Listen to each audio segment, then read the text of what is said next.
transitioning from that, let's talk about the format for the season for the CDL, because I know they announced a week ago, as of recording this, that they're adding in tournament-like events within the league matches, so I don't remember the exact amount. Was it 3 home series, then 1? Then 5 majors. No, I mean like the way it worked out. 3 and then 1, yeah. 3 and then 1. So there were 5 majors announced, along with what I guess would be 15 home series. So 3 home series, 1 major, and then the champs at the end. I mean, that's good. League matches are boring. They don't really mean a lot. Because the way that the home series are leading up is for your seeding for the major with all 12 teams in it. Yeah, I know that, but it makes a little bit more incentive. It makes it a little bit more exciting because we'll bash on them later in the cast. Paris is going to be the last team, and it's going to be boring anytime any team plays Paris the entire season. But at the end of the day, Paris is a pro team, and they might make noise in a double elim format tournament. It's just the nature of the beast. That's a good change. It's going to bring some excitement back to what has been overall a very poorly ran Season 1 into Season 2 for the CDL. Because there's just a lot of stuff about the CDL I don't really agree with how they go about things. Like, their marketing team is absolute trash. Because I found... I mean, bro, they don't do... Outside of, like, the Call of Duty Twitter, which, okay, so fair... Twitter is the place for Call of Duty. If anything Call of Duty happens, it's the COD subreddit or Twitter. Not really anything else happens anywhere else, but they don't do any promotion outside of that. The people that promote on the subreddit I don't even think are the actual CDL people. They're fans that just saw the tweet. I've seen them on Facebook also, if that counts for anything. I mean, that's a targeted ad to you. Like, that's what I mean. We don't want targeted ads. I need broad strokes of ads. Like, the most broad stroke ad the CDL did was last year after Dallas won, they changed stadium in Verdansk. And then people had to go into the stadium and be like, who the hell's the Dallas Empire? They did it leading up to COD Champs also. Yeah, but, like, that's my point. That's not... If they're trying... They're trying to make the CDL a mainstream sport, but at the same time, they're not going all in. Because if... I'm a Nationals fan. If I'm watching the Nationals on TV, I know everything that's happening about the Nationals that I'm allowed to know. Fair.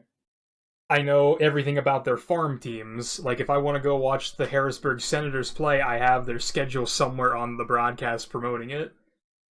Like, it's just... If I wasn't actively looking for CDL updates, I would not find them. And that's just not good marketing. And then along with that, like... Merchandise for the league, first of all, it sucked, let's be honest. The merchandise for the league was trash. It was all the same with different logos. Yeah, there's no creativity there, it's boring, it's trash, but at the end of the day, it's expensive trash. Yeah. Like, what was it, $90 for a pair of joggers? $100 for a hoodie? Yeah, something like that. It was. I didn't buy a hoodie for any team solely because I'm not going to drop $100 on a hoodie. Oh, I didn't buy anything because I thought it was ugly. Like, even though I'm a diehard Chicago fan, you got me feeling some type of way if I'm spending $90 on a hoodie. Right, like I bought some of their t-shirts before, like whenever they could sell their own. Yeah, before they got franchised, yeah. The stuff they had control over was good. Yeah, I enjoyed this one. I bought this one and then another one. I don't remember what exactly it was. But then that's just another thing, like the merchandise, bro. The CDL merchandise was sold on Fanatics, like one of the largest sports apparel companies on the internet. And you know how I found that out? Because I Googled it and found out, hey, they're partnered with Fanatics. I was actually looking for Tennessee Titans stuff whenever I found out that they were on Fanatics. Because I saw on Twitter that they were doing an end-of-season discount, and I was like, maybe I might consider buying something if it's not $100 for a hoodie. And then I just Googled it, and it didn't take me to, like, the Optic.com store. It took me to Fanatics, and I'm like, huh. I'm curious on how they figured $100 for a hoodie. Dude, there's gotta be... It's gotta be something. They're just trying to get their investment back on the league or some shit, bro. I mean, with COVID, I could... Like, me... But I mean, the league is going to make money regardless. Like, granted, not having homestands was a big hit to a lot of people's pockets because I think... Now, this is an extreme case, I'm sure, because there's no chance every homestand was this expensive, but I know Atlanta's homestand was like $2 million invested into it. I mean, imagine what Chicago's would have costed. Probably not as much as Atlanta's, because Atlanta had Little Yachty there. And, like, all the people that FaZe associates with them. But, like, along with that, like, the League merchandise sucked, and along with that, unfortunately, the in-game cosmetics sucked. And I actually bought the Chicago Huntsman camo, which, if you guys do research, it's basically the Woodland camo from World War II.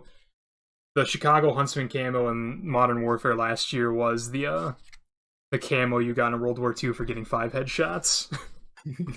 It's pathetic, dude. And what really triggers me about that entire situation is Lion, the guy on Twitter that does all the design things for free, the concepts. He makes really good things for free that are better than the paid designs that the CDL got. And what really pisses me off about that entire thing is they finally worked with Lion for the Warzone tournament they had. Like, I've never seen such a backwards business model. That's obscene, but I've seen some of his work too. It's actually phenomenal. Like, dude, his reactive camos were my favorite. They were so good, but of course we're never going to get them in the game. Treyarch might do something with that concept and run with it, but I doubt it'll be him working directly on it. Yeah, probably not.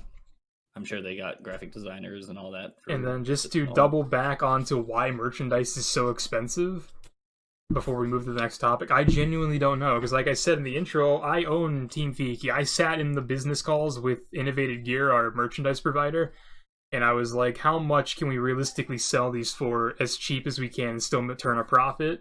And without looking at our website, I think our hoodies are $55 for the Pro hoodie, which is like a thicker jersey material, and then our like regular hoodies are $35, like a Champion hoodie. So both of our hoodies on our website combined are still not as expensive as one of the CDL hoodies, and it just blows my mind. You gotta make the money somewhere. I mean, bro, that's the thing.